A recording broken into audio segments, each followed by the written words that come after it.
Hi everyone, hope you are doing well. तो हम test के सॉल्यूशन की बात करते हैं। पहला सवाल देखते हैं। पहला सवाल क्या है कि एक डाइपोल का सवाल था, आपने सबने पढ़ा ही होगा। इसमें क्या है कि डाइपोल पहले ऐसे रखा हुआ है, यानी कि 45 डिग्री का एंगल दे रखा है। यहाँ पे 100 है कोऑर्डिनेट्स, तो ये भी 45, ये भी 45। इसने डाइपोल को थोड़ा सा रोटेट कर दिया और फिर पूछ लिया कि बताओ पोटेंशियल क्या होगा इस पी पॉइंट पे। सिंपल सा सवाल है। तो पहले इनिशियली क्या है, इनिशियली जो मेरे को वी नॉट गिवन है वो गिवन है के पी। देखो पी भी इधर ही है, पी की डायरेक्शन यही है, नेगेटिव टू पॉजिटिव। तो पी, ये एंगल पी के और आर के बीच में एंगल दे रखा है, वही हमारे फॉर्मूले में होता है के पी कॉस थीटा, यानी कि cos 45 divide by r square. और यहाँ पे जो पी है वो कितना है, क्यू इंटू इनके बीच का डिस्टेंस। तो इनके बीच का डिस्टेंस कितना है यहाँ पे, 2 इंटू 2, यानी कि 4 mm। तो सिंपल लिख लेते हैं ये इक्वेशन, क्योंकि डिवाइड करूंगा तो mm तो कट ही जाएगा। तो equation number 1 and this is equation number 2। अब मुझे v निकालना है बच्चे। तो v क्या हो जाएगा, के पी कॉस, कितना रोटेट किया आपने, थीटा, यानी कि 45 प्लस थीटा डिवाइड बाई कितना हो गया जी, आर का स्क्वायर, ये पी डैश है। और यहाँ पे पी डायपोल मोमेंट चार्ज तो इतना ही है, लेकिन अगर आप इनके बीच का डिस्टेंस देखो तो √5 यानी कि 2√5 mm। तो ये क्वेश्चन नंबर 3।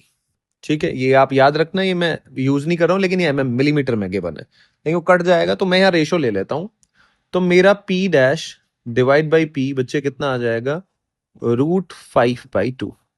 ये आ गया मेरा। अब मैं v को यहाँ पे डिवाइड कर लेता हूं, तो v बाई वी नॉट बच्चे कितना आ जाएगा, ये तो कट ही गया, यानी कि p dash by p, r square से आर स्क्वायर कट गया, cos 45 plus theta divide by cos 45, यानी कि v by v not will be equals to p dash by p cos 45 into cos theta minus sine 45 into sine theta divide by cos 45, यानी कि v by v not will be equals to √5/2 into cos 45 और sign 45 की value same होती है, नीचे cos 45 है, तो 1/√2 से 1/√2 कैंसिल हो जाएगा। भाई ये कितना है, 1/√2, ये कितना है 1/√2, कॉमन लोगे तो नीचे 1/√2 तो कट जाएगा। तो इसको मैं काट ही देता हूँ और सीधा लिख देता हूँ मैं, cos theta minus sine theta. अब मुझे पता है यहाँ पे टेन थीटा मेरे पास क्या निकल के आया, अगर मैं यहाँ से देखूं इस ट्राइंगल में, देखो इसमें टेन थीटा कितना आया निकल के मेरे पास, 1/2। ट्राइंगल बना लो, ये थीटा 1 2, ये कितना आ गया √5, यानी कि कितना आ गया √5/2। कॉस थीटा की वैल्यू कितनी है जी, 2/√5, माइनस साइन थीटा की वैल्यू 1/√5। तो ये कितना हो गया, √5 से √5 कैंसिल आउट हो गया, 1 आ गया, तो 1/2 v by v not. So v will be equals to v0/2, यानी कि option second will be the correct answer. थोड़ी कैलकुलेटिव था पेपर, मैंने कुछ क्वेश्चन ऐसे डाले थे जो थोड़े लेंदी हो, लेकिन हमें हर तरह का सवाल करना आना चाहिए, क्योंकि टास्क यही तो है। हर तरह का पेपर, हर एंगल से पेपर सोचना आना चाहिए, क्योंकि हमें अल्टीमेटली अब जितनी प्रैक्टिस करेंगे फाइनल पेपर में उतना ही आराम मिलेगा ना, तो क्या डरना है। अगले सवाल की तरफ चलते हैं। अगला सवाल देखो, सेकंड क्वेश्चन है तुम्हारा कि यंग मॉडुलस है तुम्हारा, Young's modulus of elasticity y is expressed in term of 3 derive quantity. तो ये फॉर्मूला दे रखा है आपको, which of the following option is correct. तो इसको हम, आप देखो y की यूनिट क्या होती है, पहले एक बात बताओ। y यंग्स मॉडुलस, यानी कि इसकी जो स्ट्रेस की होती है, force by A, F by A, यानी कि ml-1 t-2, ये इसकी यूनिट है। c की यूनिट क्या होती है जी, LT-1। फिर तुम्हारा h की यूनिट क्या होती है, E is equal to h mu. So h will be h/t हो जाएगा, ये 1/t हो जाता है। तो यहां से मैं इसकी यूनिट निकाल सकता हूं h की, ml/2 t-2 इंटू t, यानी कि आ गया ml/t-1। तो h की आ गई जी ml/t-1। चलो जी, g की अब और लिखनी है, तो g क्या होता है, f is equal to g(m1m2/r²), यानी कि ml/t-2 into L2 divide by m का square is equal to g m-1 L3 t-2, यानी कि इसकी यूनिट क्या आ गई, m-1 L3 t-2। ठीक है, अब आप ये देखो, मुझे क्या अब हिट एंड ट्रायल से करते हैं सीधा। आप ये देखो यहां पे क्या है, सी की पावर कितनी है तुम्हारी, अल्फा। सी की पावर कितनी है, अल्फा, और अल्फा कितनी है 7। तो अभी इसको एक बार छोड़ देते हैं, क्यों, क्योंकि मैं m की पावर 1 ये वैल्यू डाल के देख लेता हूँ, m की पावर 1 आनी चाहिए, यही तो है ना इन तीनों में। अगर मैं ये इनकी पावर्स डालूंगा तो m 1 आना चाहिए। तो m खाली इसमें है, इसमें है, इसमें तो है ही नहीं। तो आप अभी के लिए अल्फा को छोड़ सकते हो, बीटा और गामा को ले लो। तो ये बीटा अगर मैं कितना लूं, ये 1 आना चाहिए, 1 आना चाहिए। तो h कितना है, h के साथ क्या आएगा, बीटा। आप लिख लो इसको यहाँ ताकि आप कंफ्यूज ही ना हो। h के साथ क्या आएगा, बीटा, इसके साथ क्या आएगा, गामा, सीधा। अब बीटा ये कितना आना चाहिए, ये अगर आप लेट्स सपोज डी ले लो आप, m1 गामा -2, तो ये माइनस माइनस क्या हो जाएगा, प्लस। तो m की वैल्यू कितनी आ जाएगी, 3। इम्पॉसिबल है, ये तो हो ही नहीं सकता, ये नहीं हो सकता। सी देख लो, बीटा -1 करोगे, बीटा कितना हो जाएगा, -1, गामा कितना हो जाएगा, 2, गामा हो जाएगा 2, -1 -3 हो जाएगा, नहीं हो सकता। अब इस पे आ जाओ, अगर ये -1 हो जाए, -1 -2 माइनस माइनस प्लस, -1 +2, ठीक है, आ जाएगा। तो अब आप देख रहे होंगे ए और बी में m की पावर मैच हो रही है, यानी कि आंसर या तो ये होगा या ये हो गया, तो 50-50 हो गया। अब कोई भी एक चेक कर लो, अब अल्फा को चेक कर लो, यानी कि अल्फा के लिए क्या होगा तुम्हारे पास, एल को चेक कर लो। अगर यहां अल्फा है कितना, यहां कितना आना चाहिए, -1। भाई आप इस सारे में जब वैल्यू पुट करोगे अल्फा बीटा गामा की, तो एल की वैल्यू कितनी आनी चाहिए, -1 आनी चाहिए ना। तो ये इसके साथ जुड़ा हुआ है तुम्हारा अल्फा। दो इसको, कितना दोगे, माइनस के साथ, -7 दे लो पहले, तो -7। तो ये कितना आया जी, -7। बीटा की वैल्यू कितनी हो जाएगी जी, -1, तो ये -2 हो जाएगा यहाँ। फिर तुम्हारे पास गामा की वैल्यू कितनी है जी, -2, तो ये कितना हो जाएगा जी यहाँ, -6। तो -6 -2 -8, -8 -7, सब -15, तो हो ही नहीं सकता, तो ये भी नहीं हो सकता। 7 डाल के देखो, देखो तुम्हारा आंसर मैच कर जाएगा, और ऑप्शन यही है, 7 डाल के देखो। तो ये कितना हो गया, 7, बीटा की वैल्यू -1, ये माइनस आ गया, फिर गामा की वैल्यू भी माइनस, तो ये -6 आ गया। तो कितना हो जाएगा, -2 -6, कितना हो गया तुम्हारा ये, -8 +7 विल बी इक्वल टू -1, ये। तो आपका ऑप्शन कौन सा आ गया, 1 will be the correct answer. ठीक है जी, आगे चलते हैं। थर्ड वाले को देखो, थर्ड वाला थोड़ा सा ट्रिकी था और बहुत आसान। अब ये दो सवाल मैंने थोड़े लेंदी डाले थे, लेकिन थर्ड वाला बहुत आसान है। देखो ये क्या है, तुम्हारे पास दे रखा है वी एक्स का कंपोनेंट क्या दे दिया तुम्हें, अल्फा वाई। और वी एक्स कितना दे रखा है तुम्हें बच्चे, 2 अल्फा, 2 अल्फा एक्स, ये दे रखा है। आप एक बात बताओ, अगर मेरे को एक्सेलेरेशन निकालना हो तो मैं डीवी बाई डी टी करूंगा, तो A X will be equal to alpha D Y by D T हो जाएगा। और यहाँ ये y है, सो ए वाई कितना हो जाएगा, 2 alpha D x by D T. तो क्या मैं ऐसे लिख सकता हूं, ए एक्स कितना आ गया, अल्फा वी वाई, और ए वाई कितना आ गया, 2 अल्फा, कितना आ गया जी, वी एक्स। वैल्यू पुट कर दो, ए एक्स कितना आ गया तुम्हारा, अल्फा, यानी कि 2 अल्फा स्क्वायर एक्स, और ए वाई कितना आ गया, 2 अल्फा स्क्वायर वाई। ठीक है, यानी कि फोर्स क्या हो गया, 2 अल्फा स्क्वायर, तो कॉमन ले लो, 2 अल्फा स्क्वायर देखो कॉमन ले रखा है, और ये कितना आ जाएगा, एक्स आई कैप वाई जे कैप।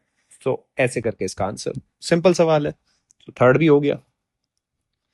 अब फोर्थ पे चलते हैं। देखो फोर्थ आसान सवाल है, बेसिक सवाल है। एक चार्ज दे रखा है इतना, प्लेस दैट ओरिजिन, ओरिजिन पे रख दिया है। ठीक है, find the potential difference between the point this and this are the axis. अब आप एक बात बताओ मुझे, पहले एक बार डायग्राम बना लो, आपके सीधा दिमाग में आना चाहिए। ये आपने रख लिया, और रखा कहाँ पे है, एट ओरिजिन, ये रख लिया जी, 10⁻⁻6, यानी कि क्यू रख लो ऐसे। क्लियर है, find the potential difference between the 2 point, यानी कि एक पॉइंट तुम्हारा यहां है बच्चे, एक पॉइंट तुम्हारा 60 पे है, एक पॉइंट कहाँ है तुम्हारा, यहाँ। ठीक है, आपको पोटेंशियल डिफरेंस लिखना है इसके और इसके बीच में। ठीक है जी, तो ये कितना हो गया तुम्हारे पास, ये कोऑर्डिनेट हो गया √3, और ये कोऑर्डिनेट हो गया √60।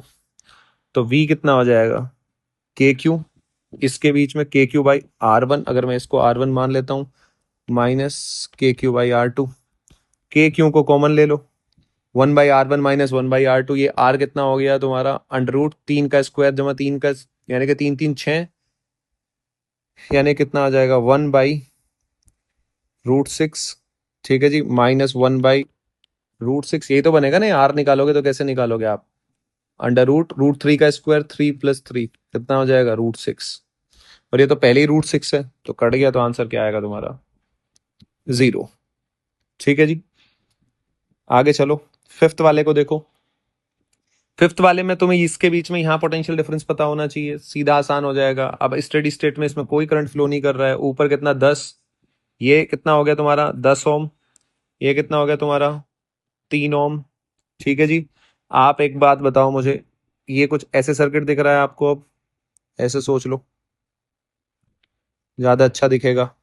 यहाँ 10 वोल्ट, ये 10 वोल्ट, ये 0, ये भी 10, 0, डायरेक्ट प्रोपोर्शनल होता है तो यहाँ 6 वोल्ट का ड्रॉप आएगा, 6 वोल्ट का मुझे ए बी निकालना है, प्लस माइनस। ठीक है जी, और ये भी प्लस माइनस ऐसे ही तो चलता है ना, करंट ऐसे ही आएगा। और यहाँ पे ड्रॉप कितना हो जाएगा तुम्हारा, ड्रॉप निकालो तो 1/3 × 10, ये ड्रॉप यहाँ आ गया। वी ए भी निकाल लो, वी ए से चलो +6, फिर ये माइनस कितना हो गया जी, 10/3 is equals to we b. So v A minus we B will be equals to 6, minus k 6 + 10/3, तो ये कितना हो जाएगा तुम्हारे पास, मुझे तो मैग्नीट्यूड से मतलब है ना, तो ये आ गया तुम्हारे पास 18/8 minus k v A minus we b. मुझे मैग्नीट्यूड से मतलब है, तो चार्ज कितना हो गया, Q is equal to c v, c delta v, तो सी कितना हो तुम्हारे पास 150 × 8/3, 35050, यानी कि 400 microcoulomb. Option third will be the correct answer. In a meter bridge experiment there is a resistance in the right slot, यानी कि resistance right slot में है जिसकी लेंथ ऐसे लगा रखा है तुमने, ये राइट स्लॉट में कनेक्टेड है, ठीक है, और लेफ्ट स्लॉट में इसके 4.5 ओम का रेजिस्टेंस है, और ये 60 यहाँ पे, 40 यहाँ पे। ठीक है, मीटर ब्रिज का फंक्शन है आपको बताइए, तो 4.5 divide by 60 will be equals to कितना हो जाएगा, R/40, कट गया, तो यहाँ से आ गया आपका 1.5, ये आ गया 2, यानी कि 2, ये कितना आ गया 2 मल्टीप्लाई, सो आर की वैल्यू कितनी आ गई आपके पास, 3 के बराबर। अब आर कितना होता है तुम्हारा, ρL/A will be equals to 3, यानी कि यहाँ से रजिस्टिविटी आपको निकालनी है, तो कितनी हो जाएगी 3A/L, तो यानी कि 3 इंटू πr², यानी कि पाई बोले तो 22/7, इंटू आर कितना है 7, इंटू 10⁻⁻8, ठीक है, एरिया आ गया, डिवाइड बाई लेंथ कितना है 10 इंटू 10⁻², 7 से 7 गया, कितना है आपका निकल के 66, इंटू 10⁻⁻1, यानी कि -7, ऊपर जाके प्लस का हो जाएगा, इतने जो भी रजिस्टिविटी है, यानी कि रो की वैल्यू इतनी आएगी, यानी कि 66, यानी कि यहाँ ऑप्शन मिसिंग है, 66, six will be the, six का सी आएगा। ठीक है जी, 7 वाले को देख लेते हैं। 7 वाला क्या कह रहा है आपसे,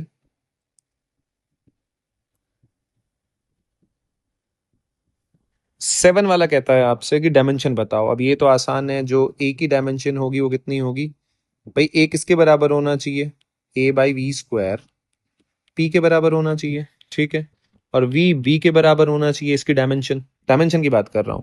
तो तुम्हें क्या निकालना है, A/B², यानी कि ए की क्या हो गया PV² डिवाइड बाई बी, यानी कि V², कट करो, पी की क्या होती है फोर्स अपॉन एरिया, यानी कि ML_T-2 डिवाइड बाई L2, यानी कि ML-1T-2। आंसर टिक करो, आगे बढ़ो, ए ऑप्शन।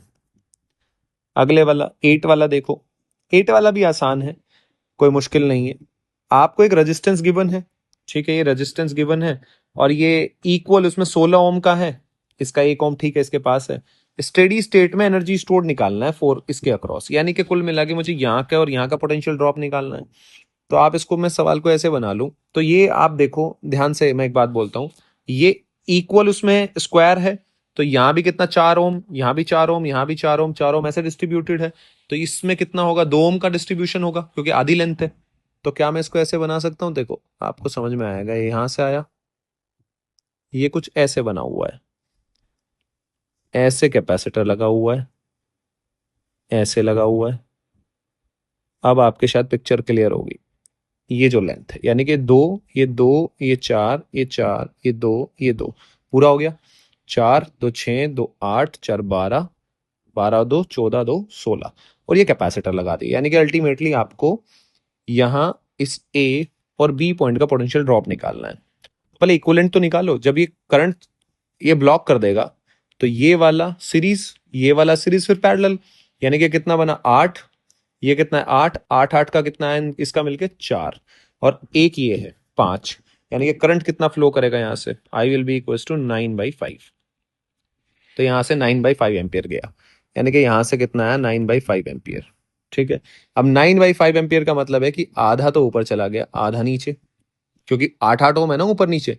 यानी कि 9/10 एम्पियर तो यहाँ चला गया, और 9/10 एम्पियर यहाँ चला गया। अब ए से बी किरचॉफ लॉ लगा लो, plus minus, plus minus, plus minus, ऐसे ही तो लगाते हैं, in the direction of current plus minus बनाते हैं। यानी कि वी ए माइनस से प्लस, प्लस 2 × 9/10, प्लस से माइनस, माइनस 2 × 9/10, प्लस से minus, minus 4 × 9/10 will be equals to we B. काटो, यानी कि V A minus we B will be equals to 4 × 9/10, यानी कि 5 will be equals to 18/5। Clear है जी? आई होप कि आपके समझ में आ रहा होगा। अब 18/5 तो ये आ गया, तो अब मुझे क्या निकालना है, half c v square. Half c कितना है जी तुम्हारा, 4 × 10⁻⁴ माइक्रो में ही आ जाएगा। चलो आंसर पुट ही मत करो, 4 × वी यानी कि 18 × 18 डिवाइड बाई 25। वी का स्क्वायर करते हैं, ये कितना आ गया जी तुम्हारा 2। ठीक है, कितना आ गया तुम्हारा, कितना हो जाएगा आपका, इसको लिख लेंगे हम 36 × 18 डिवाइड बाई बच्चे 25। कट करो, 1, 11.4, 10.4, so will be equals to, अगर इसका आप आंसर लिखोगे तो अप्रोक्सीमेटली आपको दिख भी रहा है, ये तो हो ही नहीं सकता 18 की अगर आप 1.5 में मल्टीप्लाई करोगे, 12 भी नहीं हो सकता, ये भी नहीं हो सकता, क्योंकि डबल से भी कम में जा रहा है। तो इसका मतलब एक ही आंसर बचा 3, यानी कि इसका आंसर क्या आने वाला है, 25.92 micro joule answer. For the solution of question number 9, ये बड़ा अच्छा सा सवाल है। पहले मैं आपको एक बात समझाता हूँ। ये एक शीट दे रखी है, इसमें मैक्सिमम वैल्यू का बड़ा मतलब है, इसने आपको electron is moving with speed at a distance of 1 metre from a large sheet of charge with density. तो आपको ये नहीं बता रखा वो इधर मूव कर रहा है या इधर मूव कर रहा है, ये कंफ्यूजन है इसमें। और आपसे पूछ लिया मैक्सिमम सिग्मा बताना such that electron hit the sheet with 1 second. तो यहाँ दो सिनेरियो हैं, पहला, दो केसेस हैं यहाँ। वो ऐसे भी मूव कर सकता है 1 मीटर पर सेकंड से, और वो ऐसे भी मूव कर सकता है 1 मीटर पर सेकंड से, लेकिन टाइम कितना लगना है, 1 सेकेंड ही। अब ऐसे घूम के ऐसे आके हिट करेगा, और यहां ऐसे आके हिट करेगा। आप मुझे एक बात बताओ, इस वाले केस में ज्यादा डिस्टेंस ट्रेवल करना पड़ेगा, लेकिन टाइम 1 सेकेंड ही है। तो इसका मतलब स्पीड ज्यादा होनी चाहिए, ये पूरे प्रोसेस में क्या होना चाहिए, इसका एक्सेलरेशन कुल मिला के ज्यादा होना चाहिए, ज्यादा फोर्स लगना चाहिए, जल्दी मूव करना चाहिए, तभी तो पॉसिबल है ना। तो इसका मतलब ये जो मैक्सिमम आपको दिया गया है ना, मैक्सिमम एक्सेलरेशन कब होगा, जब मैक्सिमम उस पर फोर्स लेगा। मैक्सिमम फोर्स कौन लगा रहा है, शीट लगाएगा फोर्स, तो इसका मतलब डेंसिटी कितनी होनी चाहिए, मैक्सिमम, इसलिए वो ये वाला पाथ लेगा, ये वाला पाथ नहीं लेगा। क्लियर है? तो यहाँ पे आप जब इसको लिखोगे तो ये कैसे लिखोगे, इस वाली डायरेक्शन को अगर मैं पॉजिटिव मान लूं, तो एक्सेलरेशन क्या हो जाएगा तुम्हारा यहाँ पे, q e by m electron का, यानी कि क्यू बोले तो क्यू बाई एम, ई बोले तो σ/2 ε0। ये है एक्सेलरेशन, और ये मैक्सिमम होना चाहिए क्योंकि कंडीशन मैंने आपको समझा दी है। तो एस इज इक्वल टू क्या होता है, यू टी प्लस बच्चे half A T square. Distance कितना है, बैकवर्ड है, ये ओरिजिन माना मैंने, रेफरेंस मान लिया है, ये रेफरेंस है। तो -1 will be equal to u 1 × t, t बोले तो 1 माइनस, क्योंकि एक्सेलरेशन तो क्या होगा, बैकवर्ड डायरेक्शन में एक्सेलरेशन किधर है, फोर्स किधर लगेगा, इस डायरेक्शन में ना, अपनी तरफ। तो एक्सेलरेशन माइनस में होगा हाफ इंटू, ये रख लो आप, Q σ/2 m ε0 into T square, यानी कि 1 का स्क्वायर। तो ये कितना हो जाएगा, आप इधर लेके जाओगे, माइनस माइनस प्लस हो जाएगा, यानी कि 2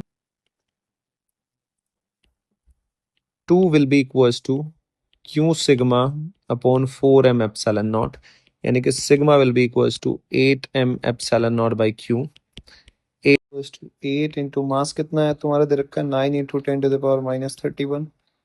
एप्सिलॉन की वैल्यू कितनी है 9 इंटू 10⁻⁻12 डिवाइड बाई चार्ज कितना गिवन है जी आपका 1.6 इंटू 10⁻⁻19 8 से डिवाइड कर दो 0.2 बना यानी कि sigma will be equals to 9981 divide by 2 into 10⁻⁻20 into 10⁻31 ये कितना हो गया माइनस के 43. So sigma will be equals to 40.5 into 10 raised to the power minus 23. So sigma is equals to 4.05 into 10 raised to the power minus 22 coulomb per meter square. So 1 will be the correct answer. Question number 10 के solution की बात करते हैं. तो 10 का solution कैसा है. ये कह रहा है कि गैल्वानोमीटर में करंट कितना जाएगा इतना, रेजिस्टेंस ऑफ शंट निकालना है. तो यहाँ कितना गया जी 3 मिली एम्पियर. तो वोल्टेज तो सेम ही रहना है यानी कि 8 into RS should be equals to G into IG यानी कि RS will be equals to G की वैल्यू कितनी दे रखी है आपको 10 यानी कि 3 into 10 raised to the power minus 3 divide by 8 so 30 by 8 into 10 raised to the power minus 3. तो RS जब आप इसको कट करोगे तो आपका आ जाएगा 3.75 into 10 to the power minus 3 और फोर्थ. नेक्स्ट वाले की तरफ चलते हैं. नेक्स्ट वाला क्या कह रहा है 11 वाला क्वेश्चन कह रहा है आपको एक सॉलिड स्फीयर है रेडियस 4a है विथ सेंटर्ड एट ओरिजिन. यहाँ पे है ऐसे 4a -2q चार्ज रखा हुआ है यहाँ पे -5a पे -2q और 5q रखा हुआ है 3a पे. 5q रखा हुआ है यहाँ 3a पे कितना रखा है 5q. तो वही अंदर आएगा तो उसी से फ्लक्स पास होगा यानी कि fifth will be the correct option. होता है ना 5 will be equals to q inside by epsilon naught. 12 वाले का आंसर देखो. 12 वाले में क्या है तुम्हें इसके अक्रॉस ड्रॉप बताना है. बहुत अच्छी बात है बता देंगे. तो आप क्या करो ये कितना है तुम्हारा 3500 करने का तरीका सीधा कट टू कट रेशो ले लो यानी कि R1 ratio R2 ratio R3 will be equals to V1 ratio V2 ratio V3 यही पढ़ाया हुआ है यानी कि 3500 रेशो 200 रेशो 700 कट करो यानी कि 35 रेशो 2 और ratio 7 will be equals to V1 ratio V2 ratio V3 यानी कि अगर मैं इसको V मान लूँ यानी कि 35V plus 2V plus 7V is equals to 7. तो ये कितना हो गया 37/7 44V is equals to 7. So V is equals to 7/44. तो किसके 700 के अबाउट बताना है मुझे. 700 के अबाउट कितना मैंने 7V माना है 7V आएगा. तो 7V will be equals to 7 into 7/44 यानी कि 49/44. आपको सीधा सीधा दिख रहा है 1 ऑप्शन होगा. क्लियर है जी 1.1. आगे चलते हैं 13 देखो VAC. आपको VAC बताना है तो ये ऑप्शन यहाँ आपको जो गिवन है ये सॉरी 0 ऑप्शन है. तो A will be the correct क्योंकि यहाँ कोई ड्रॉप नहीं होगा. VAC सिंपल कनेक्टिंग वायर है तो VAC क्या आना है आपका 0. क्लियर है जी. अगले सवाल की तरफ. एक capacitor is connected to a battery उस पर क्यों चार्ज किया है आपने. The charge is increase to 2.5 q यानी कि क्यू डैश कितना हो गया आपका 2.5 क्यू. क्लियर है जी. और क्यू डैश किसके बराबर होता है c dash delta v. Battery आपने चेंज नहीं करी 2.5 ये कितना इनिशियली सी डेल्टा वी यानी कि डेल्टा वी से डेल्टा वी कट गया. सी डैश कितना होता है के सी विल बी इक्वल्स टू 2.5 सी से सी काट दो के विल बी इक्वल्स टू 2.5. और ये हम बिना पेन उठाए भी बता सकते थे चार्ज उतना ही टाइम इंक्रीज होता है अगर सेम बैटरी है जितना आपने डाइलेक्ट्रिक डाला है. फिफ्थ में आपको पता है अल्फा इक्विवेलेंट का फॉर्मूला सीरीज के लिए α1 R1 plus α2 R2 upon R1 plus R2 ये सीरीज के लिए होता था. फिर हमने याद करा था पैरेलल के लिए α1 R2 plus α2 R1 upon R1 plus R2 ये पैरेलल के लिए था. पर यहाँ मजे की बात क्या है दोनों इक्विवेलेंट हैं यानी कि दोनों इक्वल रेजिस्टेंस है यानी कि आंसर आपका सेकंड आएगा. आप जब वैल्यू पुट करोगे तो R1 नीचे 2R आ जाएगा R से R कैंसिल हो जाएगा तो आंसर दोनों में ही कॉमन आएगा. α1 R plus α2 R upon 2R तो R कॉमन ले कट जाएगा तो आंसर आएगा सेकंड. 16 की तरफ चलते हैं। 16 एरर वाला सवाल है। तो एरर किस में? R will be equals to rho L upon A, यानी कि rho L upon pi R square, यानी कि यही डायमीटर, यानी कि आर को लिख लो d/2। तो यानी कि आर किस पर डिपेंड करेगा? एल बाई डायमीटर के स्क्वायर पे। तो आप जब delta r by r error लिखोगे तो delta l by l plus 2 delta d/d, तो कितना हो गया? 3%। दोनों में 1-1% दे रखा है, तो 1 प्लस 2 इंटू 1 कितना हो गया? 3% आपका आंसर आएगा। क्लियर है जी?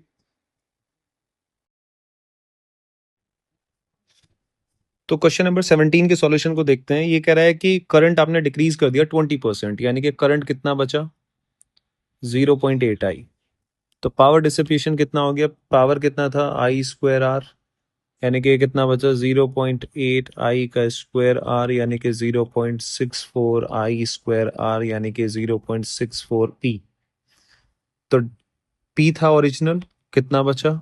डिवाइड बाय ओरिजिनल इंटू 100, कितना चेंज हुआ? 36% उसके एल्यूमिनेशन। क्योंकि एल्यूमिनेशन किस पे, उसकी ब्राइटनेस वो किस बात पर डिपेंड करेगी? Power dissipate. तो पावर डिसिपिएट कितने परसेंट डिक्रीज हो गया? 36%। तो उतना ही तुम्हारा ब्राइटनेस डिक्रीज हो गया। अगला देखो, ये कह रहा है आपको दो वेक्टर है, सेम मैग्नीट्यूड है, तो ए नेट निकालना है। तो क्या बनेगा? अंडर रूट ए का स्क्वायर प्लस ए का square plus 2a² cos theta. इसको जरा सॉल्व करोगे तो ये आ जाएगा आपका 2a cos theta by 2। Simple.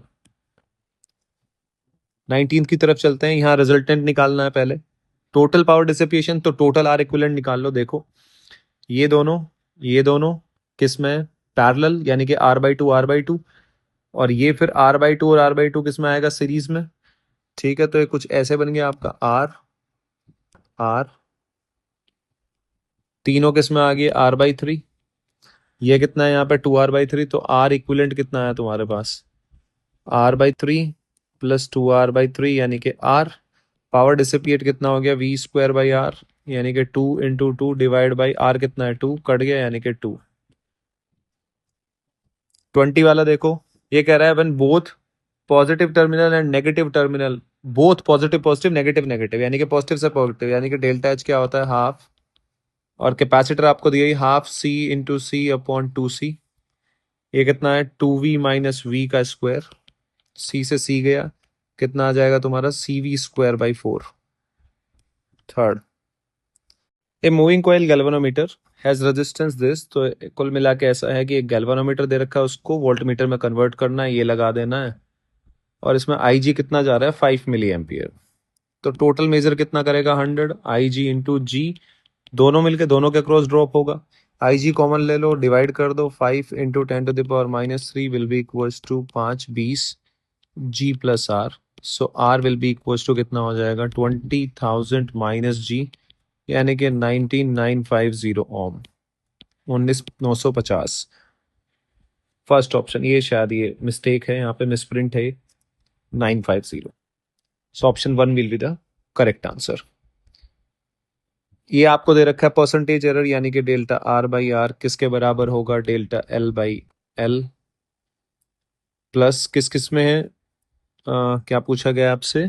Percentage error in resistance. ठीक है। और परसेंटेज रेजिस्टिविटी में पूछी गई है, तो ये कितना लिख लो इसको? r² divide by l is equal to rho कुछ ऐसे, यानी कि delta rho will be equal to delta r/r plus 2 delta r/r plus delta l/l। Delta r/r में कितनी दे रखी है? x प्लस लेंथ में कितनी दे रखी है? लेंथ में दे रखी है y, x+y+2z, x+y+2z, x+y+2z। ठीक है जी। अब हम आगे चलते हैं। अगले सवाल में देखते हैं, फाइंड द चार्ज। 4 पे चार्ज बताना है। तो यानी कि 0 10 0 10 0 10, ये कितना हो गया? 6। डिवीजन कर लो, तो डिवीजन इनवर्स रेशो में होगा। 10 इंटू 10 कट गया, यानी कि 6 इंटू 4 24। इस प्रॉब्लम को देखते हैं। इसमें आपको गिवन है कि let a charge 2q be distributed in a sphere of radius r, यानी कि इसमें 2q डिस्ट्रीब्यूट कर दिया है आपने। डेंसिटी वेरिएबल है, कांस्टेंट नहीं है। दो चार्जेस रखे हैं आपने, -q ऐसे रख दिए। ए डिस्टेंस दूर, diametrically opposite points at equal distance a from the centre if a and b do not experience any force.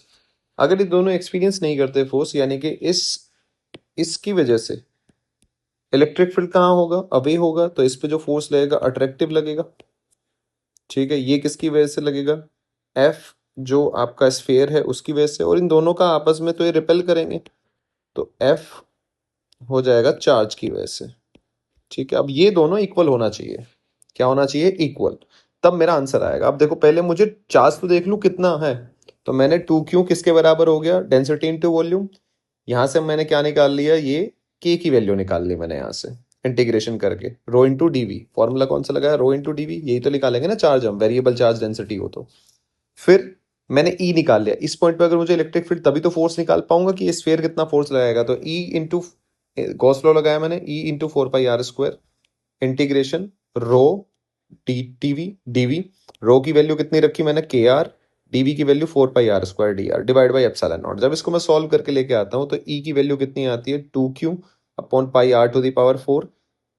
यहाँ तुम्हारा के आया, ये के तुमने ऑलरेडी निकाल रखा है, ये के को भी मैंने यहीं पुट कर दिया, तो ये फाइनली ई की वैल्यू तुम्हारी इतनी आ गई।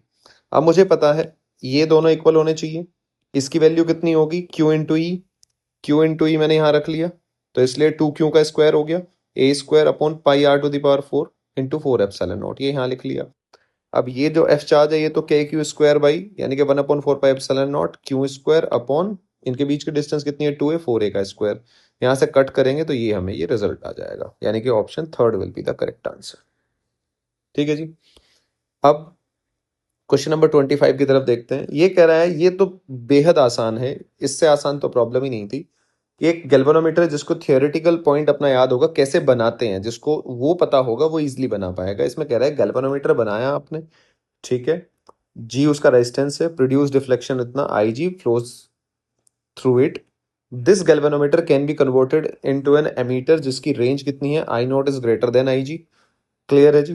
तो तुम्हें इस रेंज का बनाना है, इस रेंज का बनाने के लिए तुम्हें क्या करना पड़ेगा, शंट लगाना पड़ेगा। मैंने आर ए नाम का शंट लगा दिया, connecting A shunt R A. ठीक है जी। अब मुझे पता है यहाँ जो पोटेंशियल होगा वो यहाँ बराबर होगा, आई जी इधर गया, अगर यहाँ से आई आया, आई जी इधर चला गया, तो इधर कितना गया, आई माइनस आई जी, ऐसे ही बनाते हैं ना, इधर से कितना आया आई, तो यहाँ कितना चला गया, आई माइनस आई जी। तो ये दोनों का पोटेंशियल सेम, इसको लिख लिया, यहाँ से आर ए निकाल लिया। फिर मैंने वोल्टमीटर बनाया, वोल्टमीटर बनाने के लिए गैल्वेनोमीटर ये रेजिस्टेंस सीरीज में लगाते हैं। ठीक है जी, आर वी कनेक्ट कर दिया। अब ये वी किसके बराबर होना चाहिए, आई जी इंटू जी, यहाँ जो ड्रॉप आएगा, और आई जी इंटू आर वी जो यहाँ आएगा वो वी के बराबर होना चाहिए। और मुझे पता है जो वी, देखो इसने दे भी रखा है, वी किसके बराबर, आपको इतना बनाना है, जी आई नॉट। तो ये आपने वी की वैल्यू मैंने रख ली जी आई नॉट। फिर इसको इधर ले आया, कॉमन लिया, और यहाँ से आर वी की वैल्यू निकाल ली। अब आपको कुछ नहीं करना है, आपको डिवाइड करना है और मल्टीप्लाई। जब आप आर ए और आर वी की आप मल्टीप्लाई करते हो, तो मल्टीप्लाई करके आपको क्या मिलेगा, ये कट जाएगा, जी कट जाएगा, जी स्क्वायर, यानी कि या तो आंसर ये होगा या ये होगा। ठीक है, अब आप R A by R V करके देख लो, R A by R V will be equals to I G का square, I naught minus I G का स्क्वायर, और जी से जी कट हो जाएगा, यानी कि option second will be the correct answer. अब हम 26 की तरफ चलते हैं। देखो 26 कैसा सवाल है कि आपको ये बताना है, देखो ये तीन तीन अलग अलग है, R1 करेक्ट किया, R2 R3, ये आपसे ये कह रहा है, सिंपल सा सवाल है, आपको रेंज बतानी है कि भैया इसने दे दिया कि सेंसिटिविटी कितनी है इसकी, 20 माइक्रो एम्पियर।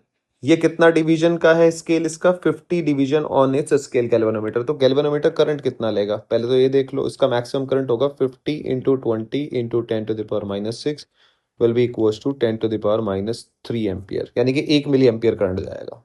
ठीक है, अब ये पहले इसको 2 वोल्ट मेजर करना है, फिर ये 10 वोल्ट मेजर करना है, फिर कितना करना है 20 वोल्ट, यानी कि आप देख लो मैक्सिमम ये तीनों की value R1 plus R2 plus R3, R1 plus R2, यानी कि मुझे 20 वोल्ट का बनाऊं तो कितना रेजिस्टेंस लगाना पड़ेगा, टोटल रेजिस्टेंस निकाल रहा हूँ, 20 वोल्ट का बनाना है voltmeter, will be equals to I g into g plus I g into r, ये टोटल हो गया आर टोटल, यानी कि ये 20/10⁻³ will be equals to g plus r total.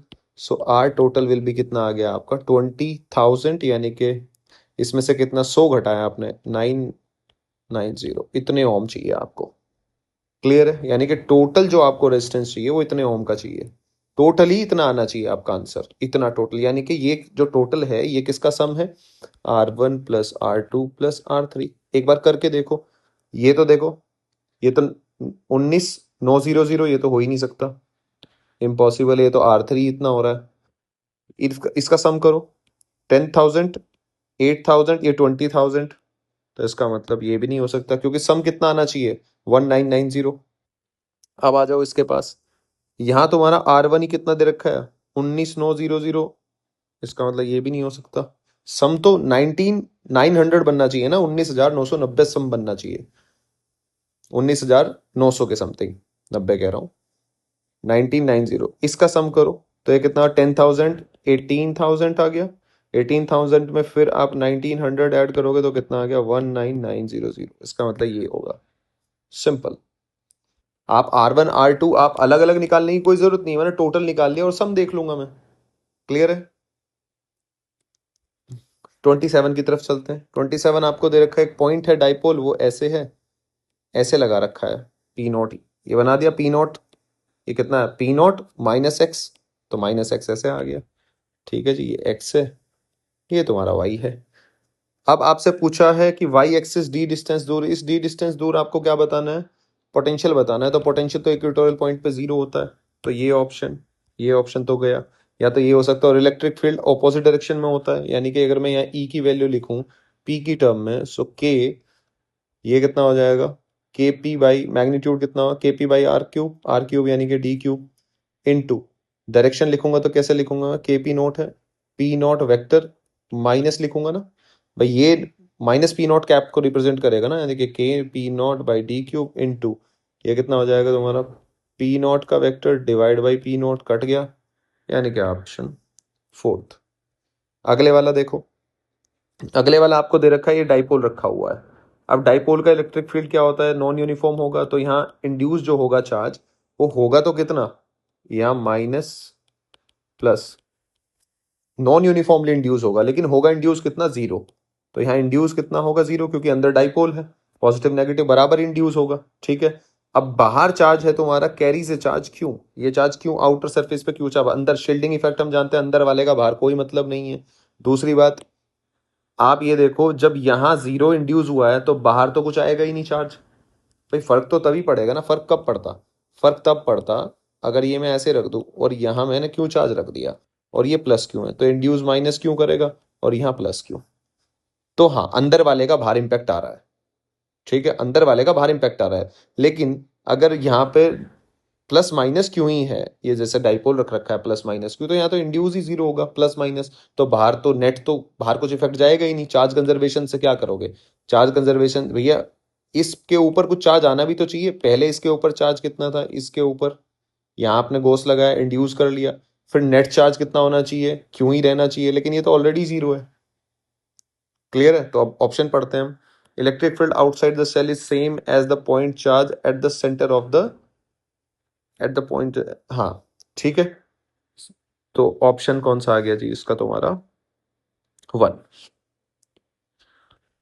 कि कोई फर्क नहीं पड़ रहा। ये देखो ना, electric field outside the cell is same as that of a point charge at the centre of the shell, यानी कि क्यों यहाँ फैला हुआ है, इस क्यों की वजह से अगर मैं यहाँ निकालूंगा तो क्या होगा, KQ/R, अगर मैं इसको सबको हटा दूं और यहाँ पॉइंट चार्ज क्यू रख दूं तो उसकी वजह से भी तो उतना ही होगा, KQ/R², ये कहना चाह रहा है, बिल्कुल सही बात है। Surface charge density on the inner surface, on the inner surface of the shell is 0।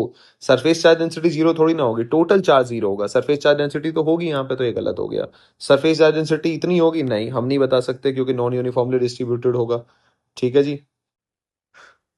4 को देखो, सरफेस चार्ज डेंसिटी कितनी है, outer surface, on outer surface depends on P vector dipole moment, नहीं, आउटर सरफेस की charge density इस पे depend नहीं करेगी, क्योंकि यहां कोई भी इसकी वजह से चार्ज इंड्यूस नहीं होने वाला। ठीक है जी। 29 की तरफ चलते हैं। देखो 29 में दो सेटअप है, बहुत आसान सवाल है। ये तीनों किसमें इक्वल, ये लेंथ में डिवाइड कर रखे हैं और यहाँ इक्वल एरिया में डिवाइड कर रखे हैं, कुल मिला के ऐसे, ये एरिया और ये लेंथ से डिवाइड है। तो आपको क्या निकालना है, एनर्जी का रेशो निकालना है। एनर्जी क्या होती है, हाफ सी इक्वलेंट निकाल लो, इसका भी सी इक्वलेंट निकाल लो, वी स्क्वायर। तो यानी कि सी इक्वलेंट 1 का सी इक्वलेंट 2 का रेशो आ जाएगा, कट जाएगा। यानी कि सी इक्वलेंट का मतलब होता है के सी, यानी कि के इक्वलेंट और के इक्वलेंट 2 का 1 ये मान रखा है मैंने, 2 ये मान रखा है, इन दोनों का रेशो निकाल लूँ। अब 1 में क्या लगेगा, ये 1 लेंथ से डिवाइड है, तो क्या लगाएंगे हम यहाँ पे, इक्वल लेंथ से डिवाइड है तो हार्मोनिक मीन लगाएंगे। ये हार्मोनिक मीन 3/1/K1 ये लगा दिया। यहाँ पे कौन सा एरिया से डिवाइड है तो क्या लगाएंगे हम, arithmetic mean K1 + K2/3 divide कर देंगे। सीधा आपको यहाँ दिख रहा है, जब आप यहाँ एलसीएम लोगे तो एक K2 K3 एलसीएम ले लोगे, ये ऊपर मल्टीप्लाई तो 9 K1 K2 K3 आपको सीधा दिख रहा है, ऑप्शन 1 टिक करेंगे, आगे बढ़ेंगे। 30, ये सिंपल कैसा सवाल है, T = 2π√L/G इफेक्टिव लेते हैं पेंडुलम में। G तो नीचे है, एक एक्सेलरेशन किसकी वजह से होगा, इलेक्ट्रिक फील्ड की वजह से, वो QE/m होगा। तो G इफेक्टिव तो कहीं यही आएगा, G इफेक्टिव की वैल्यू कितनी आएगी, G² + QE/m², यानी कि option number 1 will be the correct answer. ये कह रहा है कि space between two concentric conducting sphere radii A और B is filled with medium of resistivity rho. ठीक है, रेजिस्टेंस निकालना है, तो मैं छोटा सा टुकड़ा ले लेता हूँ वही, यानी कि डी आर देख लेता हूँ, will be equals to rho DL/DA। अब मैंने ये कितना मान लिया, ये छोटा सा टुकड़ा माना डी आर, और ये कितना, ये मान लिया मैंने आर। अब आप इसको इमेजिन अगर आपको करना हो, ऐसे करो कि एक बॉल की तरह एक छोटा सा मैंने ऐसे टुकड़ा लिया, ठीक है। तो आपको बॉल के करंट कैसे हर एक यहाँ से आता हुआ दिखेगा, हर एक इससे आ रहा होगा। 3D इमेजिन करो, एक बॉल को इमेजिन करो और बॉल की एक लेयर काट लो चारों तरफ से, ठीक है ना, चारों तरफ से ऐसे एक बॉल की तरह एक लेयर काट लो, ठीक है, परत जैसी बॉल होती है, तो ऐसे हर जगह से बाहर आता हुआ दिखेगा। तो सरफेस एरिया कितना हो जाएगा DA का, रो इंटू DL, यानी कि रो dr/4πr²। dr जब आप r निकालोगे तो इंटीग्रेशन a से b करोगे, रो dr/4πr²। जब इसका इंटीग्रेशन बेटा आप निकल के लेके आओगे तो ये आ जाएगा -1/r, a से b upper limit minus lower limit रखोगे तो ऑप्शन आपको 1 दिख रहा होगा, यानी कि रो/4π 1/a - 1/b आंसर। अगला सवाल देखते हैं। अगले सवाल में कह रहे हैं एक आइडियल वोल्ट मीटर है कनेक्टेड अक्रॉस 10 ओम, ठीक है, तो उसमें 2 वोल्ट, यानी कि यहाँ 2 वोल्ट है तो यहाँ भी 2 वोल्ट ही होगा। यहाँ कितना करंट जा रहा होगा 2/15, यहाँ कितना करंट जा रहा होगा बच्चे 2/10, यानी कि इसको लिख लेता हूँ मैं 2/10, यानी कि 1/5 एम्पियर। दोनों का करंट यहाँ जुड़ गया होगा, यानी कि 2/15 + 1/5 विल बी इक्वल्स टू कितना हो जाएगा, 3/15 will be equals to, sorry ये हो जाएगा 15, 2 + 5 3, यानी कि 5, यानी कि 1/3 एम्पियर। तो यहाँ से 1/3 एम्पियर करंट आ रहा है, ठीक है। अब मुझे क्या निकालना है, मेरे से क्या पूछ रहा है, ये जो बैटरी लगी हुई है ना, ये 1.5 वोल्ट की बैटरी लगी, तो इनका इंटरनल रेजिस्टेंस मुझे निकालना है। इसका भी आ रहा है, इसका भी आ रहा है, तो मैंने यहाँ बना लिया 2R, और ये कितना हो गया 3 वोल्ट। तो जितना यहाँ ड्रॉप हुआ उसमें से अगर मैं इसको माइनस कर दूं तो उतना ही ड्रॉप यहाँ आएगा, क्योंकि करंट तो मुझे पता चल ही चुका है।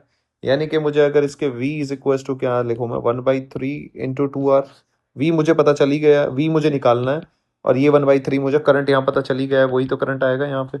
अब V कितना आएगा मेरा, V अगर मैं ये 3 वोल्ट टोटल जोड़ के 3 वोल्ट है, और मैं इसके अक्रॉस ड्रॉप निकाल लूँ कितना, 2 वोल्ट तो यहाँ है, तो यहाँ कितना हो जाएगा, तो इसको मैं ऐसे कर लूँ 3 - 2 - 2 × 1/3, 1 - 2/3 विल बी इक्वल्स टू 1/3। तो ये कितना हो गया 1/3, 1/3 2R, so R will be equals to 0.5 ohm. Cut गया 0.5 ओम, फोर्थ ऑप्शन।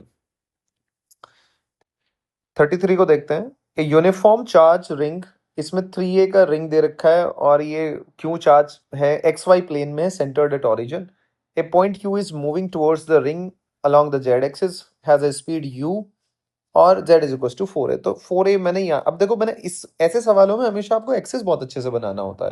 तो मैंने एक्सेस क्या, राइट हैंडेड सिस्टम यूज करके X मैंने अंदर मान लिया, ये मैंने मान लिया, क्रॉस करेंगे तो Z मेरे को यहाँ बनाना पड़ेगा X क्रॉस Y। फिंगर को इधर कर्ल करेंगे इधर की तरफ, तो आपका थंब इधर आएगा, आपका बन के तैयार हो गया। अब आप ये ऐसे पिक्चर है, ये ऐसे मूव हो रहा है, ये आपका बन गया, ये रिंग है, इसके ऊपर क्यू चार्ज है। अब मुझे पता है K initial plus U initial is equal to K final plus U final. Just यहां तक पहुंचाना है, तो यहाँ फाइनल कितना होना चाहिए, काइनेटिक एनर्जी, बस पहुंचाना है, तो यू 0 हो जाना चाहिए, कोई दिक्कत नहीं है। ये लगाएंगे 12 mu², ठीक है, यू इनिशियल मैंने इधर भेज दिया, तो यू फाइनल कितना हो जाएगा आपका, यू फाइनल जब वो चार्ज यहाँ पहुंचा, यहाँ पोटेंशियल कितना होगा रिंग की वजह से, के क्यू बाई 3 है, ये लिख दिया, इंटू क्यू पोटेंशियल एनर्जी आ गई। यू इनिशियल कितनी है यहाँ पे, k q upon x square plus r square, ये था ना x square plus r square की 1/2, ये लिख दिया, इंटू क्यू की मल्टीप्लाई पोटेंशियल एनर्जी आ गई। इसको सॉल्व करेंगे, सॉल्व करने के बाद मेरे को ये मिल जाएगा, आसान है सेकंड ऑप्शन। कुछ नहीं, के इनिशियल प्लस यू इनिशियल, ये आप 11th में करते आए हैं, पता नहीं कितनी बार, ग्रेविटेशन में भी सवाल सॉल्व किया है ये इस तरह का बहुत बार आपने, तो ये बहुत आसान सवाल है, बस हाँ थोड़ा सा कैलकुलेशन है वो आपको फास्ट बनानी सीखनी पड़ेगी। आगे चलते हैं। 34, ये थोड़ा अच्छा सवाल है, ये बहुत अच्छा सवाल है, एक मीटर ब्रिज गया हुआ है, ये कैलकुलेशन, ये एरर से सवाल है, मतलब एरर कह रहा हूँ, एक्सपेरिमेंटल सवाल है। तो ये आपको एक एक बच्चा है, उसने लिस्ट ली और ये पूछा गया है कि कौन सी रीडिंग इनकंसिस्टेंट है। तो मुझे पता है R/L, ये जो रेशो होता है, ये यहाँ समथिंग रो होता है, रो रो कट जाता है ये, ठीक है ना। तो R/L और x/100 - L, तो x will be equal to unknown R into 100 - L/L। तो मैंने यहाँ x की वैल्यू पहली रीडिंग ली, दूसरी रीडिंग ली, तीसरी रीडिंग ली, फोर्थ रीडिंग ली, तो x की वैल्यू निकाल ली मैंने। अब आप x की वैल्यू जब यहाँ देखोगे ना, यहाँ 2000/3 यानी कि अप्रोक्सीमेटली 666, यहाँ 8700 को डिवाइड करोगे तो यहाँ भी अप्रोक्सीमेटली इतना ही आएगा, और ये भी अप्रोक्सीमेटली 600 के आसपास आएगा, 650 640। तो ये तीनों तो ठीक है, लेकिन ये आप जब फोर्थ रीडिंग लिखोगे तो ये कितना है, 1 रख दिया, इंटू 1 है तो 100 - 1 99/1, तो ये कितना है 99 ओम। तो यानी कि ये तीनों तो ठीक है, तो कंसिस्टेंट चल रहा है, ये एकदम से 99, यानी कि ये गलत रीडिंग है। तो इनकंसिस्टेंट कौन सी रीडिंग हुई, फोर्थ वाली, तो ऑप्शन 4। क्लियर है जी। क्वेश्चन नंबर 35 देखते हैं। 35 क्या कह रहा है आपसे कि एक कॉम्बिनेशन है, पैरेलल कॉम्बिनेशन है, सी है उसमें एनसी है, वो आपने कनेक्ट किया हुआ है। तो सवाल आपसे कुछ ऐसा कह रहा है, ये है, ये बच्चे सी, ये है बच्चे एनसी, और ये आपने ऐसे वी वोल्ट से कनेक्ट कर रखा है, दोनों को चार्ज किया, चार्ज करके आपने बैटरी हटा दी, और जो इसमें है सी वाले में आपने कैपेसिटेंस मतलब सॉरी डाइलेक्ट्रिक कांस्टेंट डाल दिया ऐसे, और ये एनसी है। तब आपसे पूछ रहा है कि न्यू पोटेंशियल यानी कि कॉमन पोटेंशियल निकालना है आपने। तो एक बात बताओ, इसका जो चार्ज है वो तो कहीं जाएगा नहीं, वो तो उतना ही रहेगा, यानी कि चार्ज कितना है आपके पास, सीवी प्लस एनसीवी, ये तो आइसोलेट है ना, फिर से लगा लो सेम वही जो लगाते हैं, ये जीरो, ये वीसी, तो वीसी आप कॉमन पोटेंशियल क्या निकालते हो, टोटल चार्ज, तो टोटल चार्ज तो C plus NCV upon total कितना हो जाएगा कैपेसिटेंस, बाद में केसी प्लस कितना हो गया एनसी। तो आप यहां से कट करोगे तो क्या आ रहा है आपका, V1 + N अपॉन बच्चे K + N, थर्ड ऑप्शन। अगले की तरफ चलते हैं। Parallel plate condenser is connected to a battery, EMF इतना, कनेक्ट है, बहुत अच्छे। If a plate of the electric इतना 8 inserted into it, the new potential difference across the condenser. भैया अगर बैटरी लगा रखी है और बैटरी हटाई नहीं है तो पोटेंशियल डिफरेंस तो उतना ही रहेगा ना, तो 4 आंसर। 37 के देखते हैं, पैरेलल प्लेट के, अच्छी है ठीक है। ये क्या कह रहा है, ये आपकी ये जो प्लेट है मूव कर रही है, इसके बीच में डिस्टेंस है डी, सो सी क्या हो जाएगा, epsilon naught A by D. आपसे पूछ रहा है rate of change of capacitance, D C by D T निकालो with respect to time, M के एप्सिलॉन नॉट ए इधर, डी का हो जाएगा -1/d², और इनटू फिर से करेंगे D, D by D T. अब डी बाई डी टी क्या आएगा, वेलोसिटी, वेलोसिटी क्या होगा, rate of change of D, यही तो होगा डिस्टेंस का रेट ऑफ चेंज ऑफ। तो यानी कि आपको दिख रहा होगा D C by D T is inversely proportional to 1/d², यानी कि बी ऑप्शन। 38 को देखते हैं, ये 2q, तो आप देखो अगर 2q की वजह से फील्ड अभी होगा, -2q की वजह से इधर होगा, तो कितना आ जाएगा, अगर मैं इधर लूं तो ये कितना हो जाएगा 4e, ये भी कितना हो जाएगा 4e, भाई 2q की वजह से और इसकी वजह से, और r तो सेम है सब कुछ, तो e की वैल्यू कितनी लिख रहा हूं मैं, k इंटू 4q/r², ठीक है जी। या इसके हिसाब से लिख लेते हैं हम, e विल बी हो जाएगा तुम्हारे पास k/r², ठीक है जी। अब आपको अगर मैं रिजल्टेंट के बारे में बात करूं तो यहाँ ई नेट कितना आएगा बच्चे, ई नेट आएगा 60 डिग्री एंगल है, दोनों सेम है, √3 इंटू 4e, ठीक है जी। यानी कि √3 × 4 इंटू 1/4πε0 इंटू q/r, r कितना दे रखा है यहाँ पे d, तो d² रख लो यहाँ पे, 4 से 4 गया, q√3/πε0, q√3/πε0 d², यानी कि option third will be the correct answer. 38 हो गया हमारे पास। ठीक है जी। अब हम 41 को देख लेते हैं। 41 क्या है, देखो C is equal to Q by delta V. अब ये दोनों आपने जब मिला दिया तो डेल्टा वी तो जीरो हो गया, तो कितना आ जाएगा, इनफाइनाइट। ठीक है जी। 40 को देखते हैं।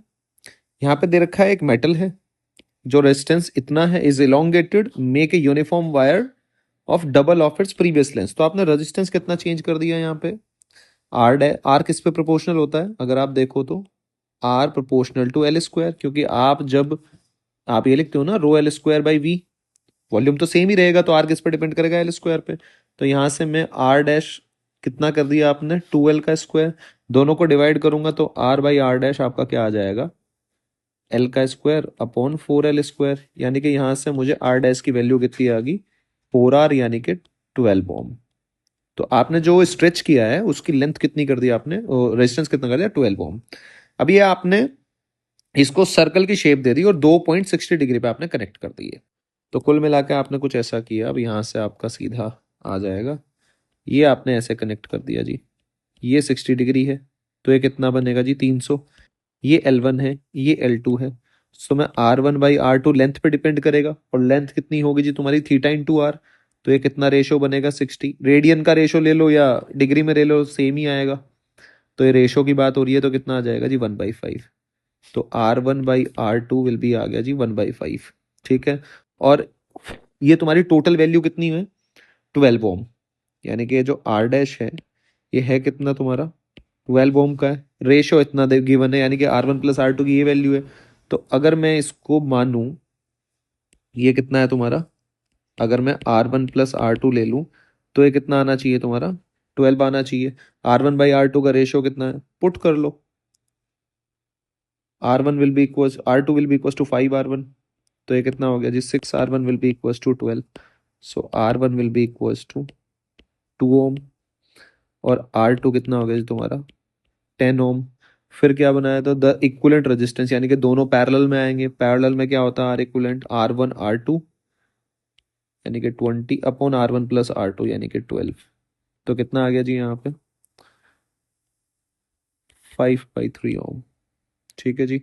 अब इधर देख लेते हैं, कंडक्टर है, ये N दे रखा है पर मीटर क्यूब, टाउ दे दिया, टाइम दे दिया, और मास, तो ये सिंपल कैलकुलेशन का सवाल है, ये calculation, rho is equal to m upon N E square tau. इसमें आप वैल्यू पुट करेंगे, जब आप कैलकुलेट करेंगे तो फोर्थ आपका आंसर आएगा। यहाँ पे दो कैपेसिटर कनेक्टेड इन पैरेलल 42 में, इक्विवेलेंट दे रखा है आपको इतना। पैरेलल का क्या बनता है, C1 plus C2 will be equal to 10 microfarad. 1 volt की बैटरी से कनेक्ट कर दिया। ठीक है, दोनों को पैरेलल वालों को एनर्जी स्टोर्ड इन C2, यानी कि C2 यानी कि E2 बाई E1 कितना है, 4 टाइम्स, यानी कि half C2V² upon half C1V²। ये तो सेम ही है, 1 वोल्ट कट गया, यानी कि C2 इज इक्वल टू आ गया आपका 4C1। पुट कर दो, यहाँ से 5C1 will be equal to 10, C1 will be equal to 2, और C2 will be equal to 8 microfarad. तो आपका C इक्विवेलेंट अगर वो सीरीज में है तो C1 C2 16 upon C1 plus C2 10, 1.6 microfarad. आप 43 को देखो।